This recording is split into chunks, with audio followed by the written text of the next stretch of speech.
Las máquinas se desplazaron hacia las granjas y los agricultores hacia las fábricas. Pero hubo que ampliar las zonas cultivables ante el incesante crecimiento de la población urbana.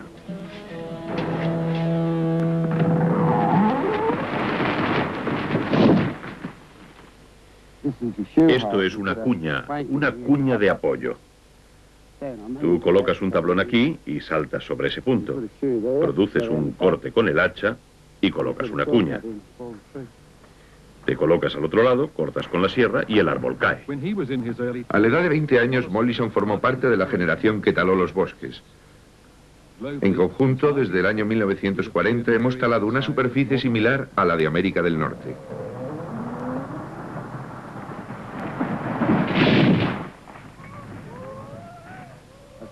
Pasé 3 años cortando árboles. Creo que cada día cortábamos la madera necesaria para construir 8 casas, suelos, estructura, paneles. Un día se me ocurrió durante el almuerzo preguntar a mis compañeros si alguno tenía casa, y ninguno teníamos. De pronto se me ocurrió que estábamos destruyendo las cosas para el resto de la sociedad, y me preguntaba cómo era posible que no fueran ellos los que se construyeran sus propias casas. Desde entonces decidí no volver a cortar un árbol. Aquí ves el caos que puedes producir cuando no piensas las razones de lo que haces.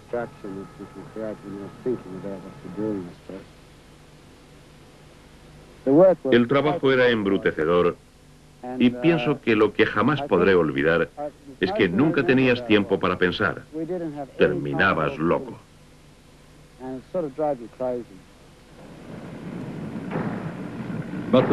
Pero las máquinas prometieron terminar con el trabajo absurdo y el monocultivo se convirtió en el método nuevo de producción.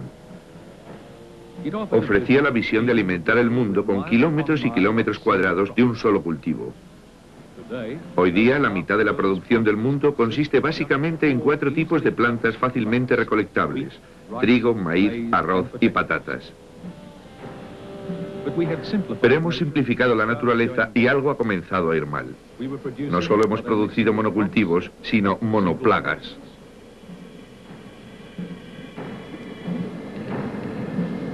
La batalla comenzó. El agricultor se vio obligado a defender sus campos del ataque de la enfermedad y los parásitos.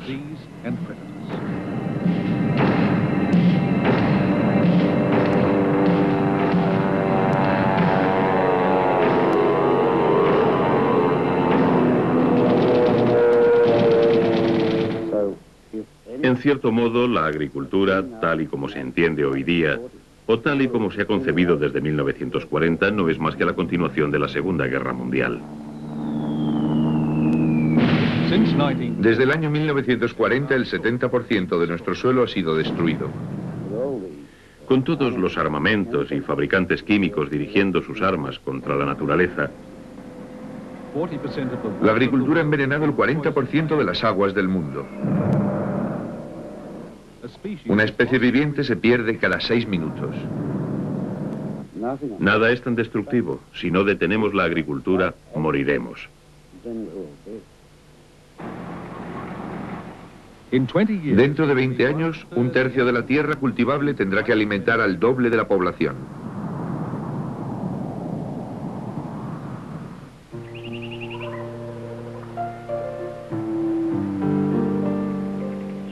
En 1954, Bill se convirtió en consejero investigador para el Centro Científico CSIRO y vivió durante 9 años en plena naturaleza estudiando el sistema ecológico del bosque.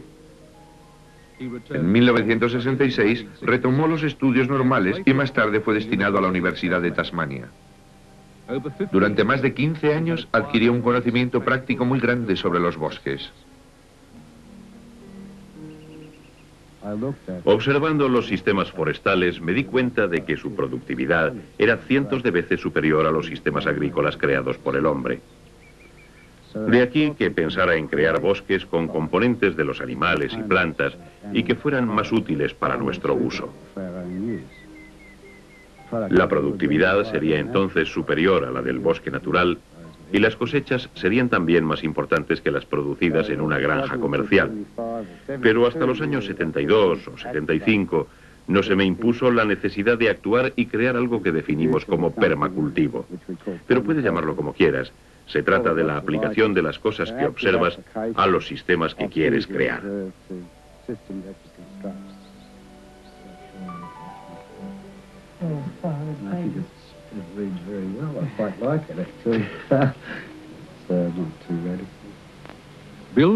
Bill está convencido de que puede construir ambientes tan permanentes como el bosque natural. En sus proyectos se integran en un sistema vivo las casas, las plantas y los animales. Comienza al otro lado de la puerta. Cada zona está constituida por un conjunto de especies que se regulan entre sí y que prácticamente no necesitan mantenimiento. Cada elemento tiene varias funciones. Un obstáculo puede ser un conducto de aire o reflejar la luz del sol para calentar las plantas. En 1978 publicó su manifiesto El permacultivo. Después se publicaron otros 2 manuales de proyectos sobre el medio ambiente y sus trabajos se han traducido a 7 idiomas. Yo no estaba preparado para lanzarme a estudiar proyectos de granjas, aparte de que me aterrorizaba la idea de proyectar para los demás. Estuve haciéndolo gratis durante algunos años, algunos 3. Y solo cuando hube proyectado unas 300 granjas y vimos que el resultado era maravillosamente positivo, me sentí con capacidad para enseñar. Hasta ese instante no se me había ocurrido enseñar a proyectar. La tierra, todo lo que abarca nuestra mirada, no produce nada. ¿Y qué voy a hacer con ella? Solo se trata del tipo de bosque que hay que elegir. A largo plazo podemos tener madera de gran calidad. Mollison estaba preparado para enseñar a quien quisiera escucharle. Al aumentar los movimientos para salvar la naturaleza, encontró un auditorio dispuesto a escucharle. En las facultades especializadas hubo una reacción inmediata de horror y oposición. Y puedo decir que en conjunto todo el claustro de profesores especializados se lanzó contra mí. Se me invitó a hablar a los estamentos científicos con la única finalidad de destrozarme. Yo estaba pisoteando sus enseñanzas.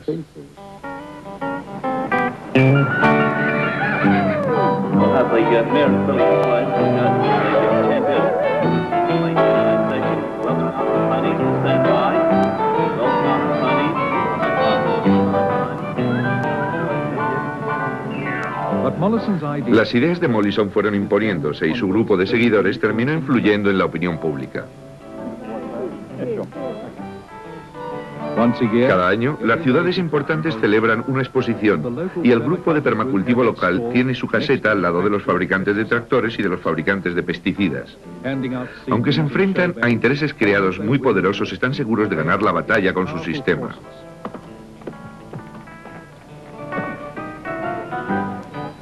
La agricultura constituye el eje cultural y económico del país desarrollado.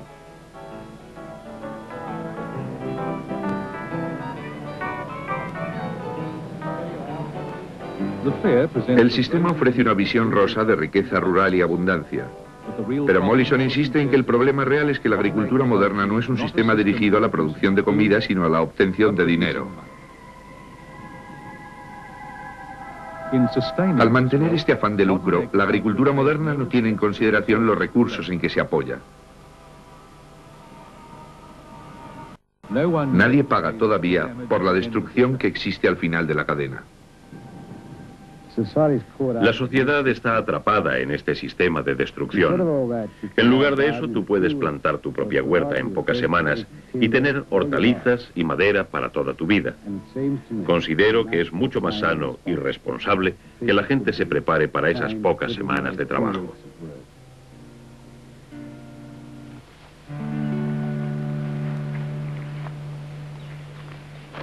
Esta es la senda de las patatas del hombre que piensa. Desprecia el suplemento del periódico del sábado y convierte la desinformación en comida. Es la mejor utilización de la publicidad. Esas informaciones, informaciones malas, se convierten un día de este modo en buenas noticias.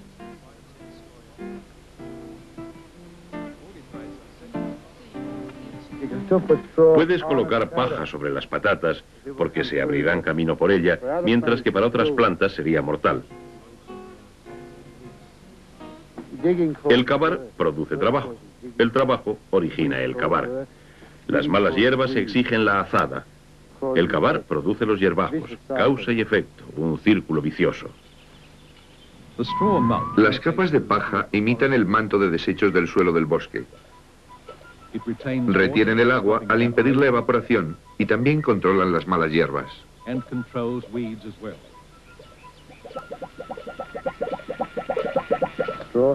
Y a partir de aquí tenemos que el proyectista se convierte en un ocioso. Tú puedes descansar en tu huerta.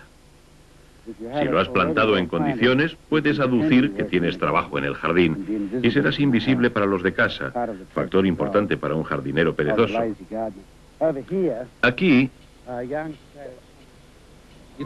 Se ahorra una gran cantidad de trabajo y de suelo, pero existen otras posibilidades también.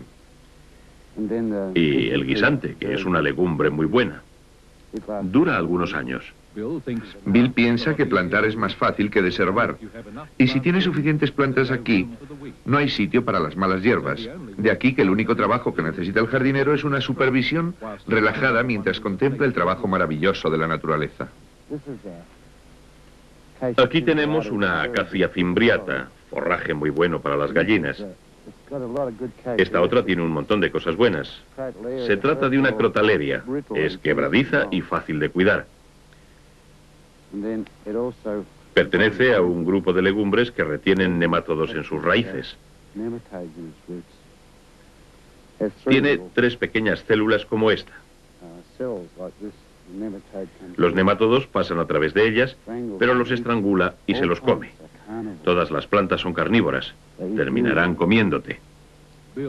Antes de que sea comido por las plantas, Bill espera poder realizar un montón de cosas mientras come. El cilantro, como es un espontáneo, no lo plantamos. El apio, algunos repollos. Estos pequeños son buenos para una familia pequeña. Forman una protección para el suelo. El perejil aquí. Y luego mucha albahaca, muchísima. Y no hay que preocuparse por la irregularidad de este jardín. Inevitablemente se convertirá en un caos. Esta falta de orden es en realidad el orden natural más adecuado. La pulcritud constituye el desorden. En realidad la propiedad de Mollison ha sido planificada con mucho cuidado. Se fue a ella hace menos de un año y ya la naturaleza está desarrollándose. Una gran parte de este éxito se debe al sistema de canalización subterránea. Utiliza una especie de recuperador. El agua de lluvia se recoge, pasa al suelo y lentamente se envía por la pendiente. En lugar de dejarla correr por el terreno, y tendremos un erial 3 días más tarde, toda este agua está pasando lentamente por el subsuelo bajo el sistema de árboles que coloqué allí para levantarla. Si hacemos esto repetidamente cuesta arriba, nunca tendremos un erial. Es imposible. Australia no es un continente seco. Lo que sucede es que el 80% de su agua se pierde o evapora. Lo que en realidad hacemos es retardar la marcha de los recursos a través de la tierra, en este caso el agua, y por medio de presas conseguimos que cumplan con sus obligaciones. En términos de ingeniería, el agua tiene unas obligaciones que cumplir, y la obligación principal que tiene para nosotros y para todos es la de hacer crecer las plantas. Bill, ¿qué aspecto tendrá su jardín dentro de 5 años? Bueno, será difícil pasar por él y existirá un gran peligro de morir lapidado por los frutos. Pienso, y es lo que quiero decir, que habrá muchos kilos de fruta. No estoy muy seguro.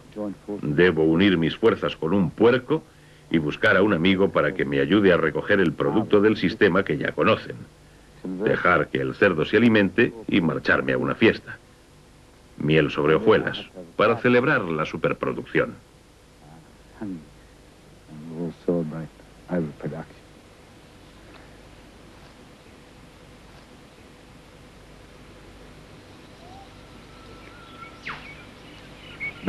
Bill espera que su jardín se haga tan tupido como este bosque. Pero un bosque es algo más que un conjunto de árboles y plantas. También es el hábitat de muchos animales. Puedes considerar un animal como una parte móvil del bosque. No es algo separado de él. Los pichones vienen al bosque y comen sus frutos de lo alto de los árboles y los llevan fuera del bosque. y de este modo lo amplían.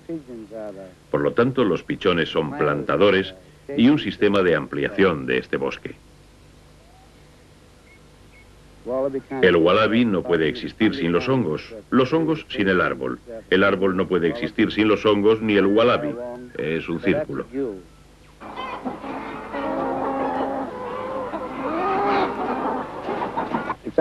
Solo las personas que tienen una educación o una idea muy limitada pueden separar las plantas de los animales.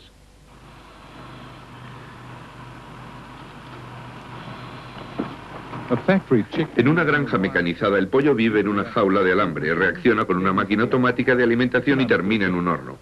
Es una vida frustrante. Para Bill, el trauma no es solo para los pollos. Nosotros nos perdemos cuando vivimos separados de los animales. Ve nuestra salvación haciendo que las gallinas regresen a casa, donde pueden ayudarnos en nuestras tareas.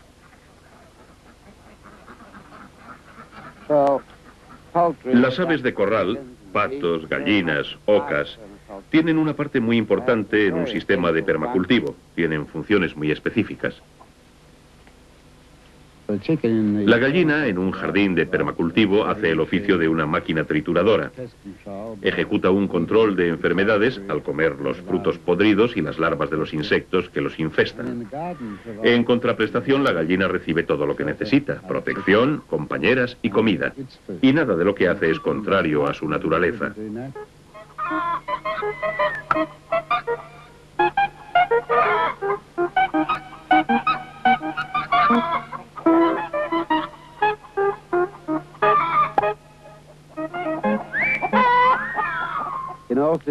En todos los sistemas en los que el animal forma parte, al menos la mitad de lo plantado puede ser expresamente plantado para los animales. Y existe una diferencia energética muy grande entre hacer esto o comprar la comida expresamente para ellos. En una granja de pollos mecanizada, para obtener un huevo se consume la energía de 9,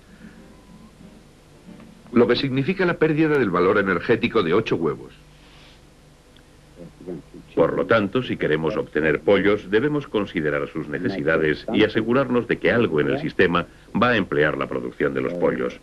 Al satisfacer sus necesidades evitamos trabajo y al utilizar todo lo que producen evitamos la polución. La polución es un producto inútil del sistema. Millones de toneladas de comida llegan cada día y los habitantes de la ciudad no tienen ni idea del lugar de procedencia. Todo lo que hacemos es pagar por ello. En términos de costos de energía, la comida debería ser cerca del 95% más barata. Dije 95% si lo cultiváramos en la ciudad de Nueva York, porque solo en su distribución perderemos el 13%. Pero ese 95% que señalamos incluye el transporte a Nueva York o empaquetado y la retirada de los productos deteriorados.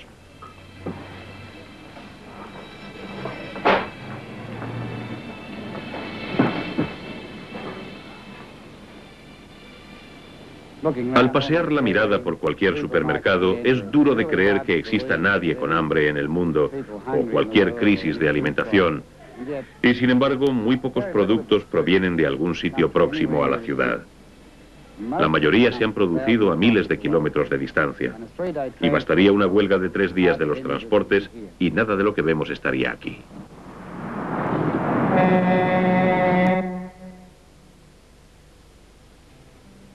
La solución de Bill es producir la comida donde se vive. ¿Es una utopía?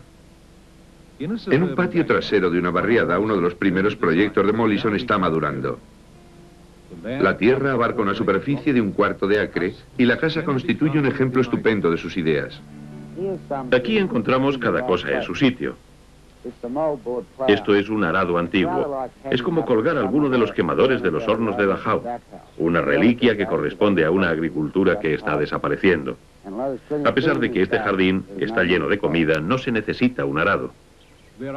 Existen unas 500 clases diferentes, por lo que aún en invierno hay bastante comida para toda la familia y los vecinos. Fortunella, uno de mis frutos favoritos, sobre todo tras 1 o 2 meses de tenerlo en brandy y azúcar. Esto es perejil japonés. Lo llamamos los verdes desechados. Es importante para la salud de las gallinas. Un baño lleno de castañas de agua chinas, deliciosas. Puedes comprarlas en botes, pero aquí las tienes naturales y son siempre crujientes. No hay nada como sentarse cerca de un estanque indio y contemplar un grupo de atractivas mujeres recogiendo castañas de agua y colocándolas en vasijas de metal. Es muy sensual.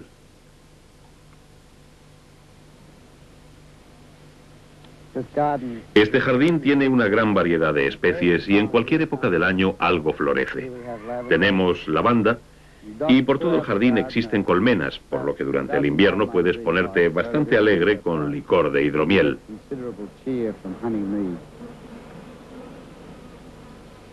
Sin embargo, en lugar de beber con alegría en nuestros jardines, mucha gente prefiere cortar la hierba de su césped. Mollison piensa que este cáncer verde es una amenaza seria.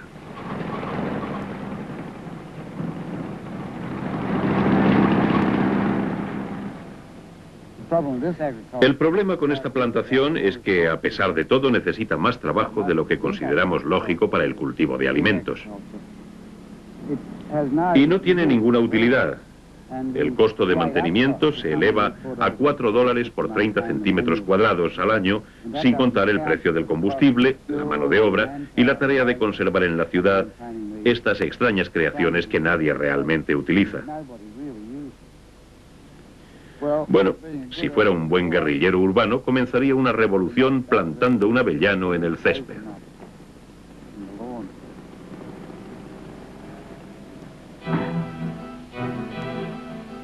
La gente puede que no utilice el césped, pero lo cuidan. Los grandes jardines de la historia han sido proyectados con claridad y constituyen conjuntos escultóricos delicados. Son composiciones que expresan nuestro sentido del orden y la estética. Creemos en la simetría y hemos construido paisajes suntuosos para dominar nuestro rechazo del caos de la naturaleza. Queremos vivir en un mundo en el que la naturaleza esté aseada, sea higiénica y segura. Pero la naturaleza no se preocupa de la estética, solo le interesa la abundancia. Los feos manglares, por ejemplo, es el medio ambiente más productivo que existe sobre el planeta. Siempre nos hemos acercado a los mangles con cierta reserva. No son fácilmente accesibles, son barrocos, tienen un olor fuerte y son rugosos. El olor es un signo de fertilidad. La materia orgánica que se descompone suministra alimento a cientos de peces y crustáceos que crían en sus aguas. Durante años hemos rellenado estos pantanos cortando mangles, hemos secado estas corrientes y la zona la hemos convertido en suburbios residenciales de clase media. La marea alta está señalada en el muro de contención por una línea negra y esto te deja a 30 o 60 centímetros por encima del nivel del mar. Según nuestras estimaciones de la elevación del nivel del mar, en 40 años todo este capital, todo este esfuerzo, toda esta gente no estará aquí, puesto que todo esto será mar. Podía ser más productivo, pero desde luego va a consumir con certeza una gran cantidad de esfuerzo humano y recursos. Todo el mundo tiene un barco atunero y en 2 o 3 años ya no quedarán más atunes. Y convertir un sistema natural altamente productivo en un sistema artificial de alto consumo es una aberración o una locura.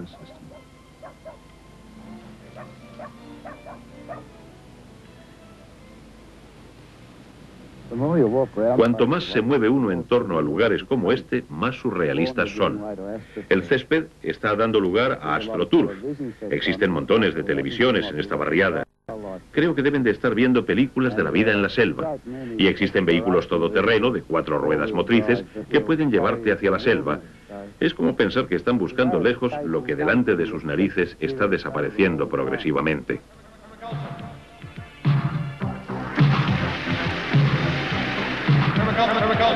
Let's wake up and let's get real. Stop complaining and take the wheel. 5 billion people with each one seed. Could we plant all the forest in just 1 week? Plant a garden and recycle your waste. Look what you're doing in your own little space. Daikon.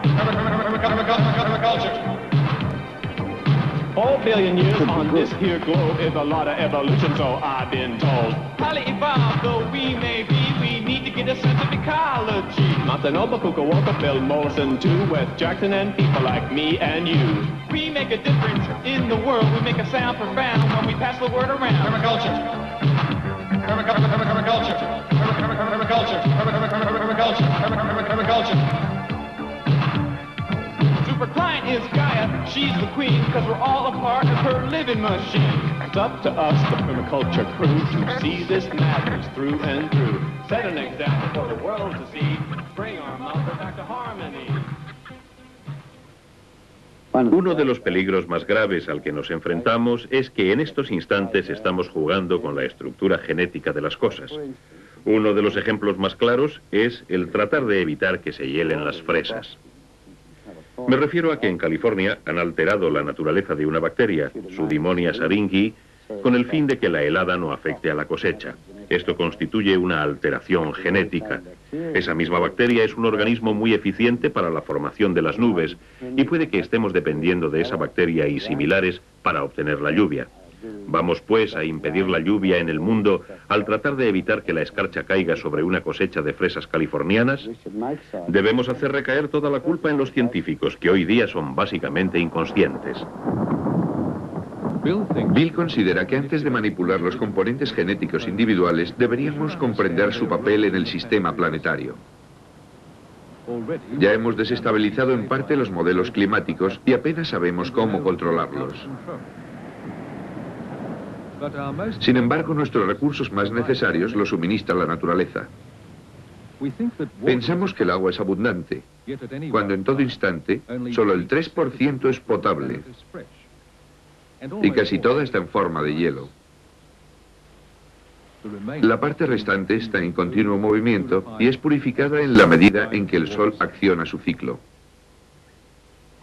Los bosques constituyen la bomba más importante y los colectores principales de este ciclo y captan las 3/4 partes de este agua. Por cada 3 pulgadas de este desecho podemos absorber 1 pulgada de lluvia. Sobre el suelo existe pues una alfombra muy absorbente. Tú puedes considerar básicamente el bosque natural como un sistema de árboles o como un lago.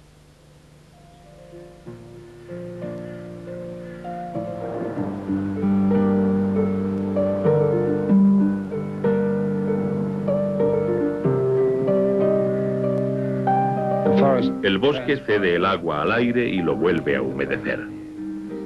De aquí que sea un generador de nubes. Al mismo tiempo, la selva libera colonias de bacterias a las corrientes de aire y tales bacterias serán los núcleos de hielo para las nubes. De aquí que los bosques sean en todos los sentidos los creadores de su propia lluvia. Un bosque crea 5 o 6 veces más lluvia que un paisaje desolado. Por lo tanto, el río y el bosque están en una interdependencia constante. El río viene a ser para el bosque lo que la savia para el árbol, y a la vez suministra elementos nutritivos en 2 direcciones. El pescado suministra el fosfato que alcanza el bosque a través de los pájaros y animales, mientras que el bosque suministra al río hojas. Si en este medio eliminamos el bosque a favor de la agricultura, tenemos tal vez un 14% de los elementos nutritivos de todo el sistema en el suelo. Y si perdemos el suelo, perdemos dichos elementos y perdemos el juego. En muchas partes de la Tierra, el juego ya se ha perdido. Haití no tiene tierra, la roca está al descubierto. En Etiopía el hambre está causada por un descenso de la producción agrícola del 4000%. La mayor parte de los bosques del mundo se han talado para vender la madera a los países ricos. Si se vive en una tierra estéril, la población se ve obligada a destruir los pocos recursos que todavía puedan existir para poder sobrevivir hasta el fin de la semana. Nos es posible extender el bosque sobre superficies históricamente asoladas por nosotros. Reimplantar las especies en sus lugares de origen. Tener conciencia de nuestro sitio en la Tierra, un pequeño lugar dentro del sistema total, constituye quizá el único trabajo que como legado podemos dejar sobre la Tierra para expresar nuestra humanidad. Este proceso ya comenzó en una granja de Southern Queensland. El lugar, en otro tiempo destrozado y erosionado, ha sido de nuevo viable comercialmente gracias a un sistema de permacultivo a gran escala. No solo se produce todo tipo de frutos, sino que se han obtenido maderas exóticas perdidas hacía tiempo. La tierra ha sido dotada de estanques y canales, habiéndose instalado entre ellos cultivos acuáticos. Las especies nativas coexisten con cultivos comerciales. La vida de los estanques es solo una parte de las miles de especies que se introducirán en la propiedad. Ha vuelto a instalarse el bosque natural y la vida animal que atrae constituye una aportación a la fertilidad. El proyecto es plantar aquí estas pequeñas palmeras y helechos para formar un amplio pasillo. Algunos pájaros del bosque natural, como el megápodo, el pavo silvestre, ya están acudiendo.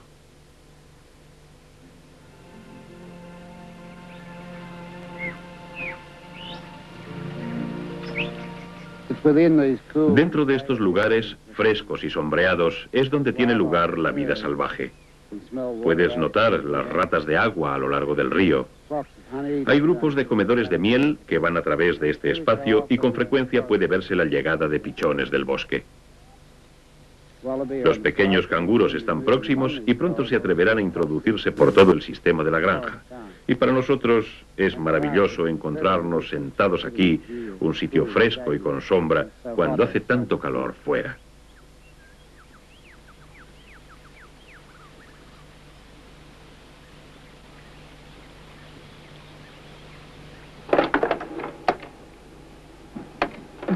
Es como el final de un partido en una tierra árida. El acto último es la alegría.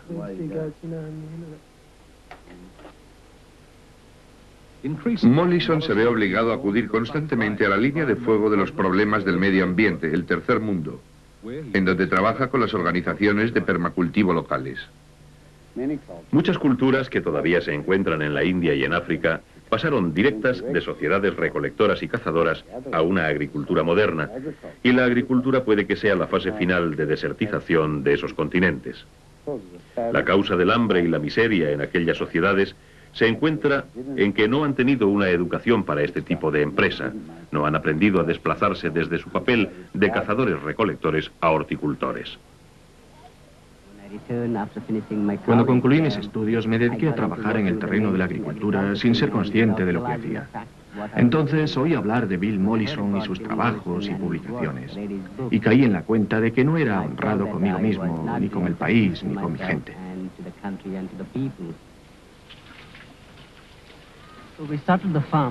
Comenzamos la granja con la idea de hacer algo con la gente, mostrándoles cómo construir con lo que tienen a mano. Convencerles de que poseen los recursos es un problema de enseñanza. Lo que necesitamos es reunirlos, colocar las cosas en su lugar. Necesitamos una financiación exterior para arrancar y un poco más de información. Luego, nosotros mismos podremos hacerlo. Nuestra gente podría hacerlo.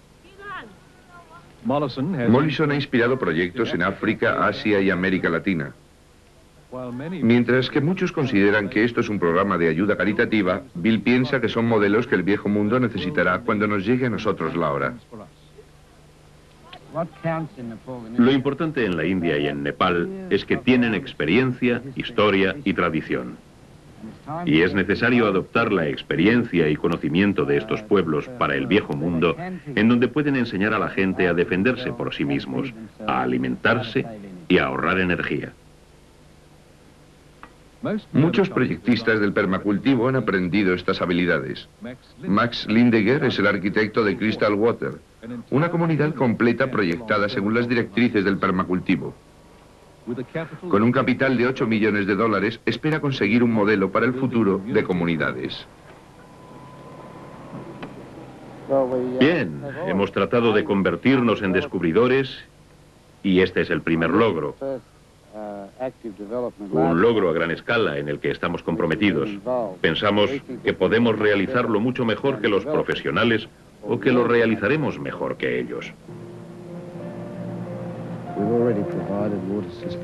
Ya hemos suministrado los sistemas de agua. Todas las casas terminarán suministrándose su propia energía. Solo tendremos fuentes de energía principales con fines semi-industriales, mientras que toda la tierra cultivable se dedicará a bosque y cultivos sin ignorar los recursos naturales.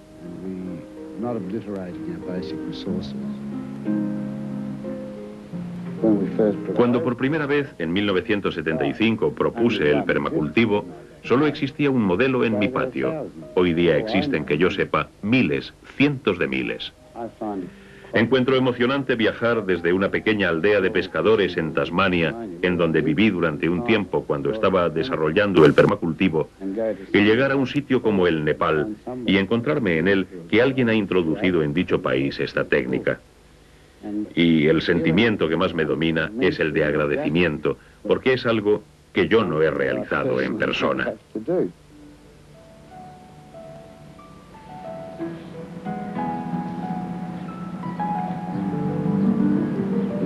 Ha llegado el momento de enfrentarse a la realidad y dejar de considerar esto como una actividad de apoyo. Al permacultivo se le denomina una actividad alternativa. Se le denomina. Por lo tanto, ha de llegar a ser el modelo de agricultura en una sociedad futura, mientras que todos los financiamientos deben considerar estas finalidades. 600.000 millones en fondos éticos. Es hora de que se conciencie a la gente para que se invierta éticamente en proyectos. Porque aunque tú seas un inversor y estés obteniendo montones de dinero en la bolsa con los insecticidas, tú, lo mismo que tu familia, sois de carne. Y como un africano me dijo en cierta ocasión, si Dios no hubiera querido que nos comiéramos a la gente, no los hubiera fabricado de carne. Bill considera el canibalismo con una chispa en sus ojos. No cabe duda que las direcciones que se siguen son malas. Es posible que la tecnología básica nos sitúe en el contexto exigido por nuestra propia naturaleza, pero se necesita una solución antes de que nuestra ventana hacia el mundo se cierre para siempre. Mollison está ofreciendo un paraíso. Bueno, estamos en el jardín del Edén. Este es un jardín plantado por Gahan Gilfeder hará unos 6 o 7 años. Lo concluyó hace 3 años y desde entonces no ha necesitado prácticamente ninguna conservación. Estoy rodeado por una gran variedad de alimentos y comida autoprocesable. Es otro tipo de jungla. Antes no era más que un bosque aniquilado, superagotado por el cultivo de lantana.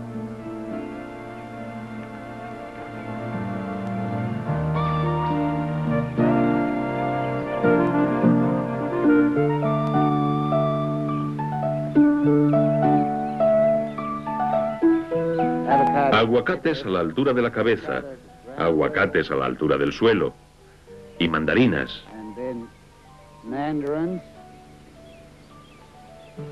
Existe un peligro en estos lugares tan amplios, el de perderse.